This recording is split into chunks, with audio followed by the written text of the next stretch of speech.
하나님의 시험 앞에서 이런 제목으로 말씀을 함께 나눕니다. 늘 설교자는 본문의 말씀을 묵상하면서 이번 말씀은 어떤 방향으로 말씀을 전하면 좋을까 고민하고 기도합니다. 문득 최종적으로 말씀을 자료를 준비하고 정리를 하는데 이 말씀을 주셨어요. 하나님은 다윗을 시험하셨구나. 이 말씀이 제게 이제 하나님의 성령의 이제 말씀을 주셨습니다. 그래서 이 방향에서 시험이란 방향에서 이 말씀을 함께 나누려고 합니다. 우리의 삶은 모든 순간이 이제 시험 앞에 있다고 봐야 됩니다. 마귀의 시험이 있고 하나님의 시험이 있어요. 마귀는 베드로전서 5장 8절에 너희 대적 마귀가 오는 사자같이 두루 다니며 삼킬 자를 찾나니 이렇게 말씀을 합니다. 항상 우리 성도는 사탄 마귀가 두루 다니며 삼킬 만한 자를 찾고 있다. 내가 그 대상이 되지 않아야 될 줄로 믿습니다. 믿음을 굳건히 해서 그를 대적해라. 이렇게 성경은 말씀을 합니다. 우리가 믿음 위에서 사단의 간교한 시험을, 미혹을 우리가 분별하고 능히 이길 수 있는 성도가 되기를 축원을 드립니다. 반면에 하나님의 시험이 있는데 이것은 테스트라고 할 수가 있어요. 창세기 22장에 보면은 하나님이 아브라함을 시험하시려고 그를 부르시되 믿음의 조상 아브라함을 시험하기 위해서 부르셨다는 거예요. 그의 믿음을 한번 테스트를 해보는 거예요. 신명기 8장 2절에도 보면은 내 하나님 여호와께서 이 40년 동안에 내게 광야 길을 걷게 하신 것을 기억하라. 이는 너를 낮추시며 너를 시험하사 이렇게 말씀을 합니다. 자, 무엇을 시험하셨습니까? 광야 길을 통해서 어려운 길을 걷게 하심으로 네 마음이 어떠한지, 그 명령을 지키는지 지키지 않는지 알려 하심이라.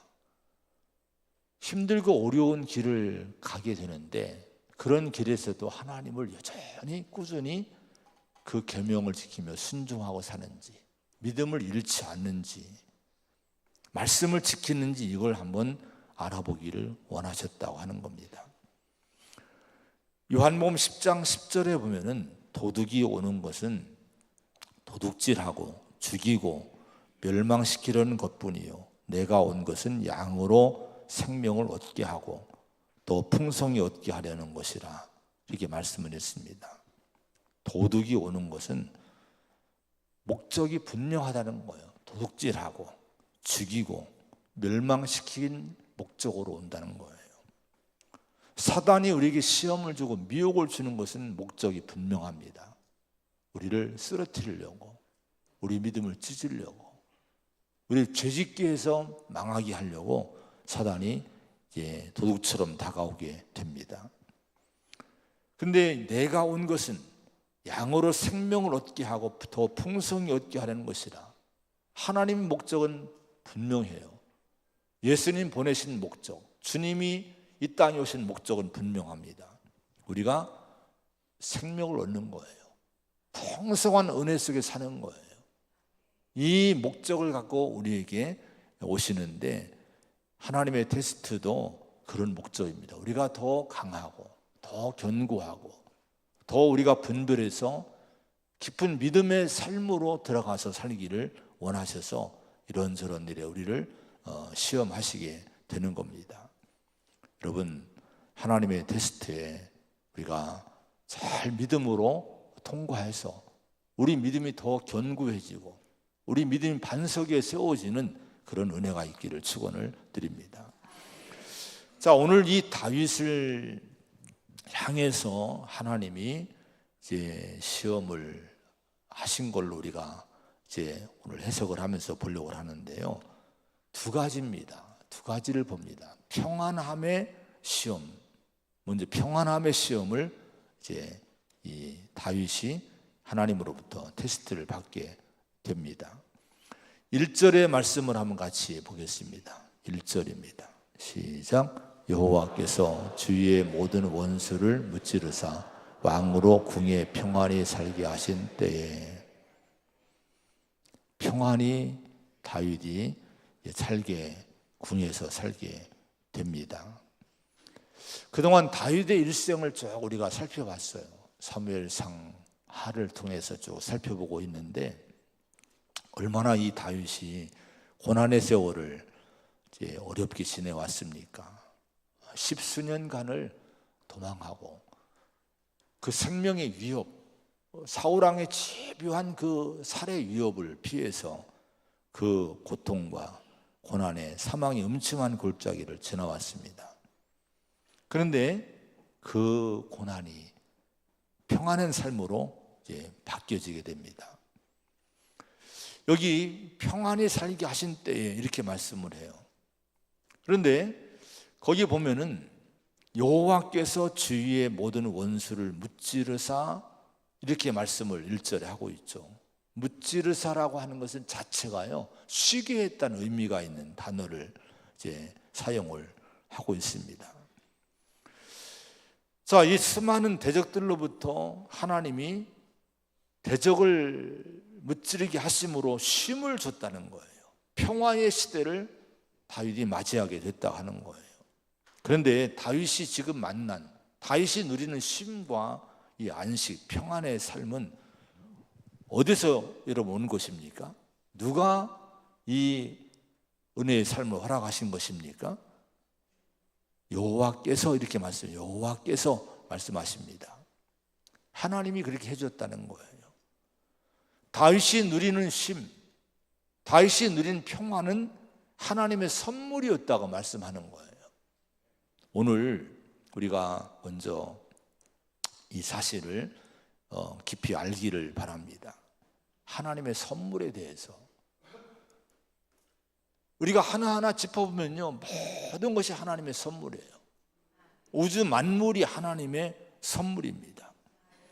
창세기의 말씀, 성경의 첫 말씀이 뭡니까? 하나님의 천지를 창조하시니라. 이 말씀으로 우주 만물, 세상, 땅과 하늘을 전부 바라보시 바랍니다. 누가 지은 거예요? 하나님이 창조하신 거예요. 그럼 하나님이 이 우주 만물이 없어도 존재하신 분인데 뭐 때문에 여러분 이 우주 만물을 창조했고 이 세상을 만드셨고 또 여러분 이 바다와 땅과 숲과 이런 것들을, 모든 생물들을 하나님 만드셨을까요?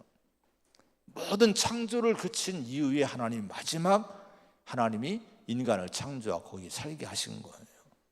하나님이 인간의 삶을 위해서 다 조성해 놓으신 다음에 선물로 인간에게 주신 거예요. 여러분, 하늘을 보십시오. 땅을 보십시오.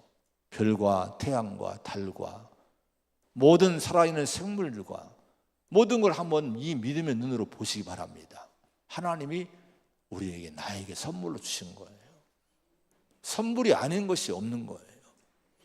또한 우리의 구원과 우리의 생명이 하나님의 선물임을 여러분 믿으시기 바랍니다. 이 고백이 있어야 돼요. 하나님이 내게 주신 가장 놀랍고 가장 귀한 선물이 여러분 뭘까요? 요한복음 3장 16절에 하나님의 세상을 이처럼 사랑하사 독생자를 주셨으니 이는 그를 믿는 자마다 멸망하지 않고 영생을 얻게 하려 하심이라. 독생자를, 우리를 사랑해서 주셨대요. 주신 것이 뭡니까? 선물을 주신 거예요. 그 예수님을 통해서 우리에게 온 것이 뭡니까? 영생이 우리에게 주어진 줄로 믿습니다. 에베소 2장 8절에도 너희는 그 은혜에 의하여 믿음으로 말미암아 구원을 받았으니 이것은 너희에게서 난 것이 아니요 하나님의 선물이라. 여러분, 구원 받으셨음을 믿습니까? 이게 뭐예요? 구원이 뭡니까? 하나님의 선물이란 거예요. 사도행전 2장 38절에 보면은 성령의 선물을 받으리니, 우리 안에 성령이 내주하심을 믿습니까? 성령이 인도하심을 여러분 늘 느낍니까? 이게 여러분 하나님의 선물이란 거예요. 나를 이끄시고 진리로 지키시고 나를 믿음으로 굳건하게 하시고, 이 모든 것이 하나님의 선물인 거예요. 심지어 민수기 18장 7절에 보니까 내가 제사장의 직분을 너에게 선물로 주었은즉, 직분도 선물이라고 성경은 얘기합니다. 우리의 직분, 여러분의 사역이 뭡니까? 이 직분과 이 사역을 뭘로 알고 있습니까? 맡고 싶지 않은데 억지로 맡으셨습니까? 이게 힘들고 어렵다고 생각하십니까? 근데 다르게 봐야 돼요. 성경적으로 이걸 다시 한번 오늘 이 직분이 뭔지, 하나님의 선물이래요. 에베소 3장 7절에도 내게 주신 하나님의 은혜의 선물을 따라 내가 일꾼이 되었노라, 바울의 고백입니다. 자, 이 직분이, 이 사역이, 이 내가 맡은 모든 일들이 하나님의 은혜로 주신 선물이라는 믿음, 이 의식이 있어야 돼요. 이 믿음이 없으면요, 이 의식이 없으면 직분을 하찮게 여겨요. 직분을 짐으로 여겨요. 또 직분을 남용을 하게 됩니다. 내게 주신 직분이 무엇이든지 그것을 하나님이 내게 주신 귀중한 소중한 선물로 받고, 이 선물은 뭡니까? 귀한 선물일수록 잘 간수하는 거예요. 소중히 간수합니다. 이 직분을 잘 간수하고 감당하는 성도가 되시기를 바랍니다. 여러분, 이렇게 지금 살펴봤지만 우주 만물, 세상의 모든 것, 우리 자신의 모든 영역간의 모든 것들, 직분, 사명, 사역, 다 하나님의 선물이 아닌 것이 없어요. 한번 여러분 이 목록을 한번 적어보세요. 적을 수 없어요. 얼마나 하나님의 선물이 많은지. 우리는 부자가 된 것 같지 않습니까? 얼마나 선물이 많은지 우리는 부자인 거예요. 죄사함, 구원, 영생, 천국이 다 선물로 우리에게 주어진 거예요. 선물 받으면 여러분 기쁩니까? 기쁘지 않습니까? 선물 받아보지를 못했는가 봐요. 기쁘잖아요. 작은 것, 사소한 것이라도 연필 한 자루라도, 카드 한 장이라도 선물을 누군가 전달해 주면요, 일단 얼굴이 활짝 펴요. 웃음이 얼굴에 꼽힙니다. 행복한 거예요. 누군가 선물을 줄 때는요, 마음이 훈훈해지지 않습니까? 여러분 어때요? 옆에 분들 한번 보시기 바랍니다. 한번 행복하십니까? 정녕 행복하십니까?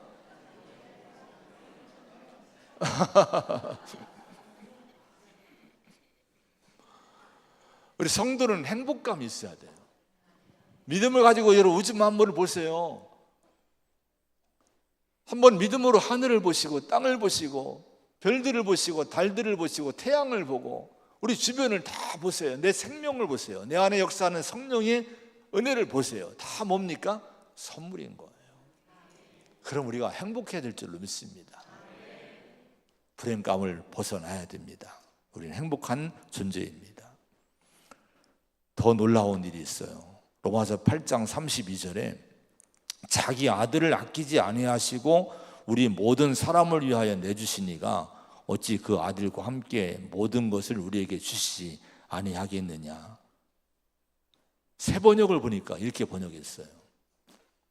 자기 아들을 아끼지 않으시고 우리 모두를 위하여 내주신 분이 어찌 그 아들과 함께 모든 것을 우리에게 선물로 거저 주지 않으시겠습니까? 선물로 주지 않으시겠냐 이거예요. 하나님의 놀라운 약속입니다. 여러분, 하나님의 아들까지 주신 분인데 다른 모든 거 하나님이 거저 선물로 주시지 않겠느냐는 거예요. 이거 믿으라는 거예요. 기대하라는 거예요.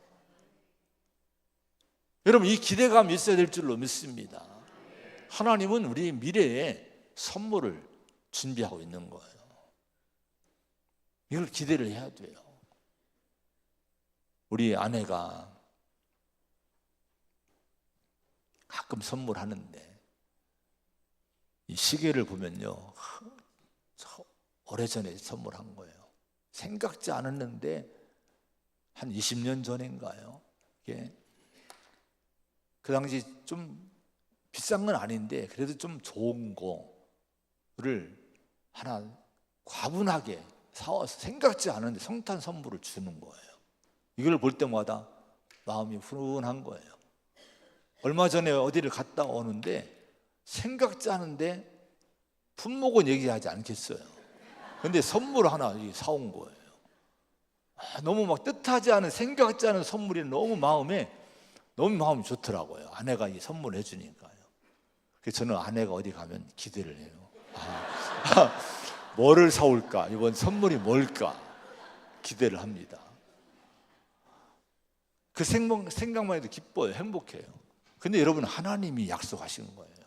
아들도 주셨는데 그 외 모든 거 선물로 거저 주시지 않겠느냐는 거예요.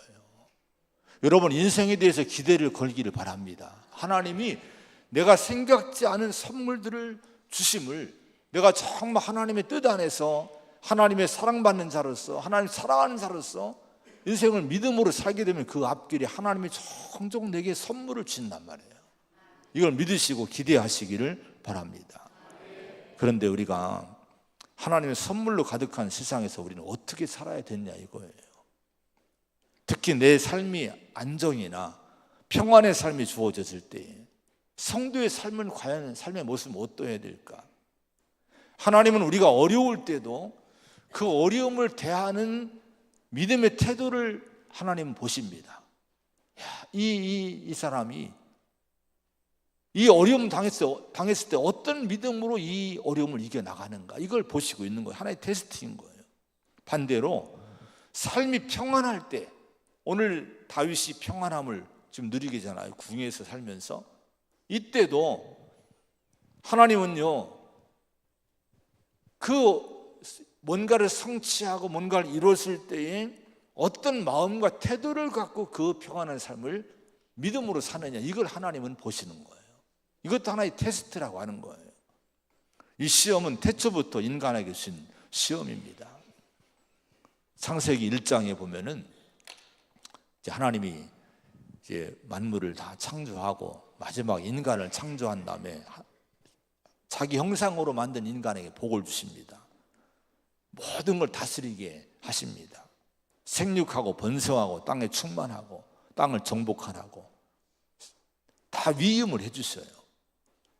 그리고 모든 채소에 씨 가진 열매 맺는 모든 나무는 너에게 주노니 너희 먹을 것이 되리라.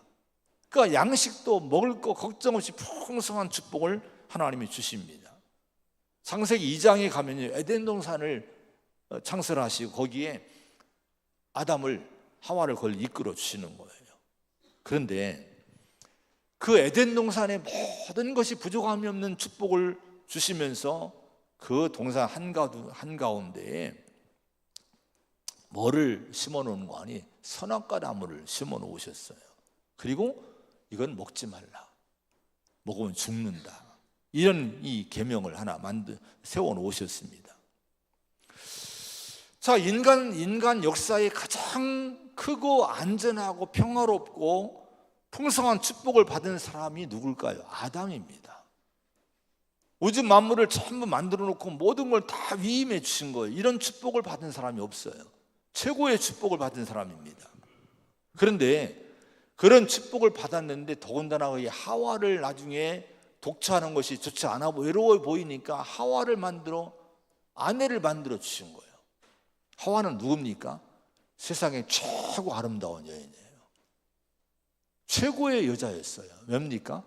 혼자인데 비교할 사람이 없잖아요. 하와가 기준이에요.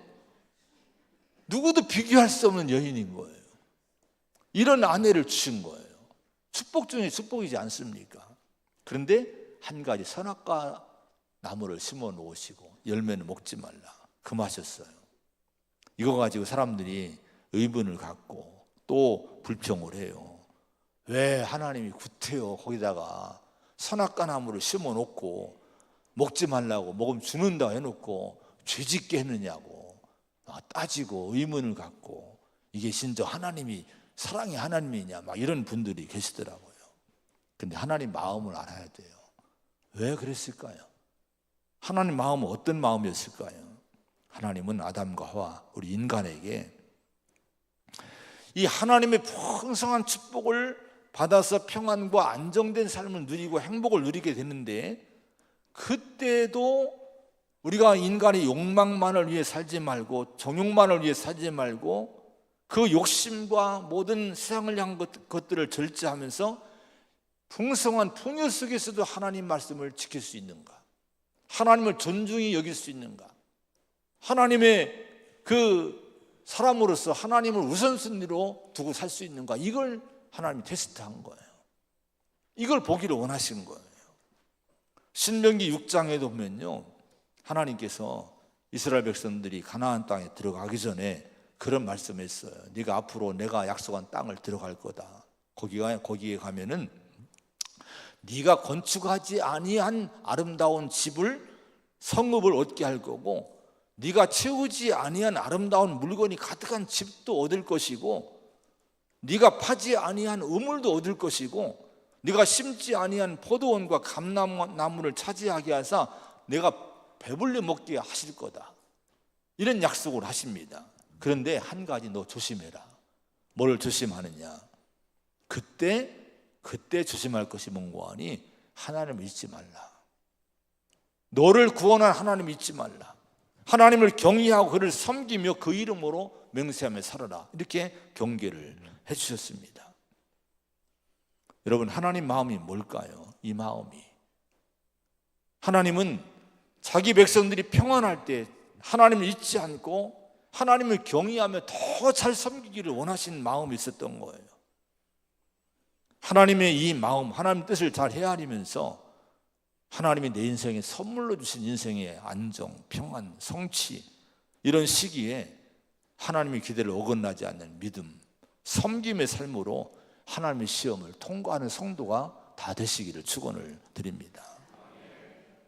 1절, 2절의 말씀 다시 한번 읽어봅니다. 1절, 2절 시작. 여호와께서 주위의 모든 원수를 왕으로 궁에 평안히 살게 하신 때에 왕이 선자 나단에게 이르되 볼지어다 나는 백향목 궁에 살거늘 하나님의 괴는 휘장 가운데에 있도다. 아멘. 다윗은 이 말씀 볼 때 자신에게 주어진 평안, 백향목 궁에 거하는 이 축복들, 이 은혜가 다 하나님의 선물임을 분명히 알고 있었던 사람입니다. 이게 중요해요. 거듭 강조하지만 정말 이걸 우리가 깨달아야 돼요. 8절의 말씀 한번 읽어봅니다. 8절입니다. 시작. 그러므로 이제 내 종 다윗에게 이와 같이 말하라. 만군의 여호와께서 이와 같이 말씀하시기를 내가 너를 목장 곧 양을 따르는 데서 데려다가 내 백성 이스라엘의 주권자로 삼고. 자, 다윗을 이제 나단을 다윗에게 보내서 이 얘기를 해주는 거예요. 선자를, 하나님의 종을 다윗 왕에게 보내서 이 얘기를 해주라는 거예요. 세 번역에 보니까요, 내 종 다윗에게 말해 전해라. 나 만군의 주가 말한다. 양떼를 따라다니던 너를 목장에서 데려다가 내 백성 이스라엘의 통치자로 삼은 것은 바로 나다. 이 얘기를 전해주라는 거예요. 여러분, 다윗의 그 출신은 목자입니다. 목자. 양을 치던 목자였어요. 저 베들레헴에서. 근데 하나님이 이 다윗을 높이셨어요. 통치자로 삼으셨어요. 왕으로 삼으셨어요. 근데 이 왕으로 목자였던 양을 치던 사람이 왕이 된, 통치자가 된 것은 네가 유능하고 네가 싸움을 잘하고 그래서 네가 이 자리를 차지한 것이 아니란 거예요. 이렇게 올려주신 것은 바로 누구라는 거예요? 바로 나다. 이걸 나단을 통해서 다윗에게 알려주라고, 고지하라고 나단을 보내신 거예요. 오늘 이 자리에 오신 여러분에게 하나님은 이 종을 통해 말씀을 하십니다. 여러분을 이 자리까지 오게 하신 거 여러분의 실력이 아니란 거예요. 여러분 노력 때문에 그런 것이 아니란 거예요. 하나님이 그렇게 해주셨다는 거예요. 여러분 어떤 자리에 있습니까? 어떤 위치에 있습니까? 어떤 삶을 살고 있습니까? 하나님이 거기에 세우셨다는 거예요. 여기에 아멘할 수 있어야 됩니다. 다 같이 아멘 합시다. 아멘. 그런데 사람들이 이걸 흔히 못해요. 이걸 할 줄을 몰라요. 내게 있는 것이 하나님의 선물이고 은혜임을 아는 성도들은 자신의 삶에 대해서 늘 하나님께 감사해요. 돌아보면 내가 얼마나 부족한지, 부족한 내 인생을 이렇게 세우신 거, 이걸 은혜를 알면요 매 순간 감사가 나오지 않을 수 없어요. 모든 게 감사합니다. 그리고 겸손해지는 거예요. 그리고 이런 믿음에 눈을 뜬 사람들은 함부로 인생을 살지 않아요. 내 인생 내 거야 이렇게 살지 않습니다. 늘 하나님을 의식하고 하나님 뜻에 맞게 내 인생을 맞게 살려고 늘 힘을 쓰는 거예요. 시편 116편 12절에 보면은 내게 주신 모든 은혜를 내가 여호와께 무엇으로 보답할까? 이런 말씀이 고백이 나와요. 내가 구원의 잔을 들고 여호와 이름을 부르겠다. 여러분, 내게 주신 은혜를 내가 여호와께 무엇으로 보답할까? 이런 마음을 좀 가져본 적이 있나요? 한번 따라합시다. 내게 주신 모든 은혜를 내가 여호와께 무엇으로 보답할까? 이 마음을 우리는 많이 가져야 돼요. 이게 진정한 신앙인의 모습입니다. 다윗이 이 마음을 갖고 자신이 받은 이 평안과 백향목궁에 거하는 이 은혜를 감사하면서 무엇으로 이 은혜를 갚을까? 이 내가 목자였는데, 양을 치던 이 천한 목자였는데 이 왕의 자리에 올랐는데 내가 이 은혜를 뭘로 갚을까 생각하다가 마음에 떠오른 것이 하나 있었어요. 그게 뭔 원고하니 2절에 보면은 읽었지만은 나는 백향목궁에 살거늘 하나님의 교회는 휘장 가운데 있도다. 이게 마음에 걸린 거예요. 무슨 얘기일까요? 다윗이 통일 왕국의 왕이 되고 나니까 두로의 왕 히람이 백향목들을 많이 보냅니다. 그리고 석수, 목수들을 보내서 왕궁을 지어줘요. 그래서 좋은 왕궁에 살게 됐어요. 근데 가만히 보니까 자기는 너무 좋은 이 왕궁의 백향목궁에 거하는데 하나님의 법궤를 예루살렘으로 모셔왔지만은 이 하나님의 법궤는 휘장 안에 천막 안에 그냥 모셔둔 상태에 있었던 거예요. 이게 너무 마음의 양심에 걸린 거예요. 그래서 소원을 갖고 내가 성전을 이참에 건축해야겠다. 하나님의 이름으로 성전을 지어야 되겠다. 헌신하게 되겠다. 결심하고 선지자 나단을 부릅니다. 하나님의 종을 불러요. 자기 소원을 얘기해. 내가 이걸 하고 싶다고 밝힌 거예요. 근데 하나님은 이 소원을 거절해요. 너는 네가 지면 안 된다. 그런데 그 마음은 받으셔요. 하나님의 성전을 건축하겠다는 이 마음을 받으시고 기뻐하시는 거예요. 그리고 마음껏 하나님이 다윗을 축복하시는데 보세요. 어떤 축복을 하셨는가를 한번 보겠습니다. 9절의 말씀 봅니다. 9절 시작. 네가 가는 모든 곳에서 내가 너와 함께 있어 내 모든 원수를 내 앞에서 멸하였은즉 땅에서 위대한 자들의 이름같이 내 이름을 위대하게 만들어 주리라. 아멘. 내 이름을 위대하게 만들어 주겠다는 거예요. 이 은혜가 있기를 축원합니다. 11절의 말씀 시작. 전에 내가 사사에게 명령하여 내 백성 이스라엘을 다스리던 때와 같이 아니하게 하고 너를 모든 원수에게서 벗어나 편히 쉬게 하리라. 여호와가 또 내게 이르노니 여호와가 너를 위하여 집을 짓고 여호와가 너를 위해 집을 지어주겠다. 편히 쉬게 해주겠다. 하나님의 궤를 위한 성전을 하나님을 위한 성전을 지어드린다는 마음을 먹었는데 그걸 하나님 받지는 않으셔 거절했지만은 그 마음을 먹은 걸 하나님은 기뻐하시고요. 도리어 하나님의 집을 짓는다는 다윗을 위해 하나님이 다윗의 집을 져주겠다는 거예요. 집은요 이런 집이 아니에요. 감은 인생을 세워주겠다는 거예요. 견고하게 안전하게 또 하나님의 아름다운 이름을 주시고 이 견고하게 집을 가문을 인생을 세워주겠다고 축복의 약속을 하신 거예요. 바라기는 우리 모두가 그 은혜의 주인공들이 되기를 축원합니다. 저도 이걸 가지고 제가 많이 기도했어요. 하나님이 제 집을 줘주세요. 제 가문을 세워주세요. 여러분, 하나님이 세워주셔야 됩니다. 내가 세우면 안 돼요.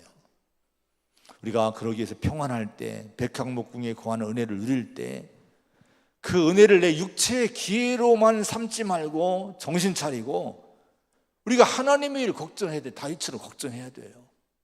하나님을 위해 더 깊은 헌신과 사명의 삶을 살아가면서 하나님의 뜻을 이루어 드리는 일에 내가 결심하고, 내가 그 일을 위해 헌신하고, 내가 깊은 믿음으로 살기를 결심하고, 이런 삶을, 이런 마음을 먹고 살 때 하나님이 그 마음을 이렇게 보시는 거예요. 받으시는 거예요. 그리고 도리어 그 인생을 견고히 다윗처럼 세워주심을 믿으시기 바랍니다. 누가복음 17장에 보면은 우리 주님이 노아의 때, 또 롯의 때에 대한 말씀을 하시면서 걱정을 하신 말씀이 나와요. 인자의 때에, 주님 오실 때에 그렇게 세상이, 믿음의 사람들이 그렇게 변할 거라는 거예요. 어떻게 변합니까? 노아가 방주에 들어가는 날까지 사람들이 먹고 마시고 장가들고 씹가더니 홍수가 나서 그들을 다 멸망시켰다. 롯의 때와 같으리니 사람들이 먹고 마시고 사고 팔고 심고 집을 짓더니 하늘로부터 불과 유황이 비옷이 떨어지고 멸망했다. 인자가 나타나는 그 날에도 그러할 거다. 이렇게 경계를 하셨어요. 이 노아 시대, 롯의 시대의 특징이 뭐였습니까? 사람들이 먹고 마시고 장가들고 시집가고 먹고 마시고 사고 팔고 심고 집을 짓는 거, 이게 온통 그들의 인생의 모습이었어요. 이게 뭐가 잘못입니까? 먹고 마시고 사고 팔고 집 짓고, 이게 뭐가 잘못입니까? 주님이 경계하신 것이 뭐예요? 이게 인생의 우선순위가 된다는 거예요. 이게 인생의 목적이 되는, 이것이 타락이란 거예요. 이걸 주님은 걱정하신 거예요. 그래서 하나님을 생각하지 않고 늘 육신의 일상에 빠져서 하나님은 도외시하고, 정작 구원하신 하나님, 아들이신 하나님은, 우리 예수님은 여러분 뒷전으로 밀리고, 여러분 인생의 육신의 일들이 다 인생의 전부가 돼버린 거예요. 이게 타락이란 거예요. 여러분 신앙생활에 무서운 적이 바로 일상의 이런 삶이라고 하는 거예요. 우리가 이걸 경계해야 될 줄로 믿습니다. 평안할 때에 하나님 테스트하는 거예요. 다윗은 이 평안할 때에 하나님 테스트를 잘 극복합니다. 자기 궁을 짓고 자기 집을 짓고 사고 팔고 먹고 마시고 여기에 빠진 것이 아니라, 다윗은 하나님을 위해 건축하겠다고, 성전을 건축하겠다고 걱정 염려하면서 하나님을 찾은 거예요. 그걸 거절했지만 하나님은 그 마음을 기뻐하시는 거예요. 그래서 다윗의 가정을, 인생을, 가문을 견고하게 세워주신 줄 믿으시기 바랍니다. 그 후손에서 주님이 오신 거예요. 여러분 일상의 삶의 시험에서 잘 이기시기를, 통과하시기를 바랍니다. 마지막, 거절의 시험에서, 거절의 시험. 여러분 누군가로부터 여러분 거절을 이제 받아본 적이 있습니까? 우리 존재가 거절당해요. 정당한 의견이 거절당해요. 아마 이런 일들은 우리 가는 곳마다, 우리 모임이나 이 세상에서 이런 일이 비일비재해요. 근데 하나님이 우리를 시험하신 일 가운데 하나가 이 거절의 시험이라고 오늘 가르쳐 줍니다. 선지자 나단을 하나님이 거절했어요. 3절의 말씀 한번 같이 보겠습니다. 3절입니다. 시작. 나단이 왕께 아뢰되 여호와께서 왕과 함께 계시니 마음에 있는 모든 것을 행하소서 하니라. 무슨 얘기예요? 다윗이 성전을 건축하고자 하는 마음을 내비치니까 하나님이 함께 하시니까 마음대로 하라고. 여기는 감격, 감탄이 들어있는 문장이에요. 너무 감격한 거예요. 생각해 보세요. 나단 선지자가 마음에 하나님의 기회가 휘장 가운데, 천막 가운데 있으니 다윗도 걱정했지만 나단도 얼마나 마음이 여러분 걱정했을까요? 언제 성전을 짓나? 근데 다윗이 왕이 불러서 성전을 짓기도 하니까 이제는 끝난 거예요. 너무 감격스러운 일인 거예요. 드디어 성전을 짓는구나. 그냥 너무 감탄하고 감격해서 마음에 있는 걸 행하소서라고 응답을 하고 허락을 하고, 그리고 이제 감격을 안고 돌아옵니다. 그런데 4절과 5절의 말씀 한번 읽어봅니다. 4절 5절 시작. 그 밤에 여호와의 말씀이 나단에게 임하여 이르시되 가서 내 종 다윗에게 말하기를 여호와께서 이와 같이 말씀하시되 네가 나를 위하여 내가 살 집을 건축하겠느냐. 하나님 말씀이 밤에 나단에게 임하는데 이런 얘기를 하신 거예요. 좀 바꿔 얘기하면요, 이 나단이 다윗에게 하나님의 종으로 하나님 당신 마음대로 하라고 감격스러운 마음으로 이제 응답을 합니다. 그런데 하나님은 밤에 나타나서 그 말 취소시키라는 거예요. 네가 한 말 취소하라는 거예요. 같이 다른 말 하라는 거예요. 내가 한 말 전하라는 거예요. 네가 다윗이 집을 건축할 것이 아니란 거예요. 이런 말 하기가 얼마나 어렵습니까? 더군다나 하나님의 종으로서 딱 선포해 놨는데 그렇게 하라고 했는데 하나님이 아니라는 거예요. 너 뭐 취소시키라는 거예요. 다른 말을 다시 전하라는 거예요. 얼마나 여러분 한마디로 얼굴이 뜨거웠을까요? 더군다나 왕에게 그렇게 했는데, 주의 종으로서 그렇게 얘기했는데 네 말 바꾸라는 거예요. 내 뜻이 아니란 거예요. 여러분, 하나님이 이렇게 이 나단의 이 얘기에 사역에 브레이크를 걸었을 때에 이 나단의 마음이 얼마나 여러분 상심이 컸을까요? 한번 상상해 보시기 바랍니다. 여러분의 심정이라면 어땠을까요? 그런데 여러분, 나단은요 하나님의 거절에 아멘합니다. 순종하고 다윗에게 찾아가서 자기 말을 수정해요. 내가 말이 틀렸어. 내 말이 한 거 틀렸어. 하나님은 그렇게 하지 말래. 17절에 나단이 이 모든 말씀들과 이 모든 계시들 다윗에게 말하니라 순종한 거예요. 하나님의 거절을 받아들인 거예요. 그 다음에 다윗에게 거절하는 거. 다윗이 집을 짓겠다는데 5절에 나단을 통해서 하나님이 이렇게 말씀하시는 거예요. 네가 나를 위해 내가 살 집을 건축하겠느냐? 이렇게 말씀하시는 거예요. 이건 안 돼, 아니라는 거예요. 하나님 반대하시는 거예요. 여기 네가라는 것이 원어에는 히브리어는 강조한 말로 단어로 되어 있어요. 네가. 아니 네가 하겠다는 거야? 이런 거야 한마디로. 아니야, 네가 아니야. 이렇게 하나님 말씀하시는 거예요. 여러분, 이 얘기를 들었을 때 왕인데, 자기가 한 나라의 왕인데 자기가 전심으로 온 재산 다 바쳐서 성전 건축하겠다고 결심하고 여러분 각오하고 나섰는데 하나님이 브레이크를 딱 거시는 건 네가 아니요. 네가 아니라 네 아들 솔로몬이 할 거야. 다음 때 할 거야. 다른 사람이 할 거야. 이렇게 했다면 여러분 어떻게 하시겠습니까? 정말 화나지 않겠습니까? 이건 상심뿐 아니라 상처뿐 아니라 분노가 일어날 거예요. 만약에 여러분이 뭘 하겠다고 하는데 담임 목사님 브레이크를 거는 거예요. 속으로 열불나지 않습니까?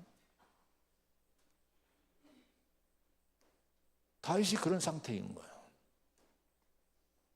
그런데 여러분, 이 다윗은 거기 아멘하는 거예요. 좀더 거의 이 항의를 하지 않아요. 저는 다윗의 일생을 쭉 보고 있지만 앞으로 보지만 정말 훌륭한 다윗의 훌륭한 점 중에 가장 훌륭한 점이 바로 이 점이라고 생각해요. 하나님의 거절에 아멘할 수 있는 영성, 정말 깊은 영성입니다. 우리 한번 생각해 보세요. 내가 나를 부인당하고 내가 거절당할 때 여러분 정말 그게 아멘합니까? 세상에 살면서 우리는 얼마나 거절을 많이 당해요. 이런저런 일에 내가 거절당해요. 너는 아니야, 너는 아니야, 너는 아니야. 수없이 거절당해요. 자, 이럴 때 우리 믿음의 성도들은요, 이런 거절에 대해서 우리의 불행감이나 상처나 분노하지 말고 여기에 다윗처럼 아멘할 수 있는 그 영성을 우리가 가져야 될 줄로 믿습니다. 그래야 내가 승리하는 거예요. 이때 다윗의 마음은 어떤 마음이었을까요? 이사야 55장 9절에 이는 하늘이 땅보다 높음과 같이 내 길은 너희의 길보다 높으며 내 생각은 너희의 생각보다 높음이니라. 아마 이 믿음이 있었을 거예요. 그래, 내 생각보다 하나님의 생각이 훨씬 높지. 내 길보다 하나님의 길이 더 높지. 하나님의 선하시지. 이런 믿음, 이런 마음으로 아멘 한 줄로 믿습니다. 우리가 이 마음을 가져야 돼요. 이 신앙이 되어야 돼요. 내 생각이, 여러분 옳은 것 같은데 하나님 볼 때는 아니라는 거예요. 근데 문제는 이 당시 건축은, 성전 건축은요, 누가 봐도 객관적으로 옳지 않은 것이 아니에요. 옳은 일입니다. 잘못된 일이 아니에요. 100번 1000번 이건 해야 될 일이고 옳은 일입니다. 근데 하나님은 이상하게 그 일에 대해 노 하시는 거예요. 불의길을 거시는 거예요. 네가 아니다, 다음 때 해야 된다, 다른 사람이 해야 된다, 이렇게 얘기를 하시는 거예요. 이건 이해할 수 없는 일이지 않습니까? 다 헌신한다는데 노할 때 이건 우리가 아멘하기 힘든 거예요. 근데 다윗의 훌륭한 점은 거기에 아멘했다는 거예요. 하나님이 오르십니다. 따라 하나님이 오르십니다. 이 마음으로 굴복한 거예요. 이 다윗의 인생을 하나님이 귀하게 견고하게 세워주십니다. 그를 통해서 그의 자손 가운데 예수님이 오신 거예요. 세상에 구원자를 보내시는 거예요. 여러분 오늘 두 가지 시험이 있어요. 평안할 때의 시험. 정말 여러분 평안할 때 하나님이 잘 믿으시기 바랍니다. 거절을 받을 때에 우리가 정말 아멘할 수 있는 그런 믿음을 갖고 우리 신앙을 지키시기를 축원을 드립니다.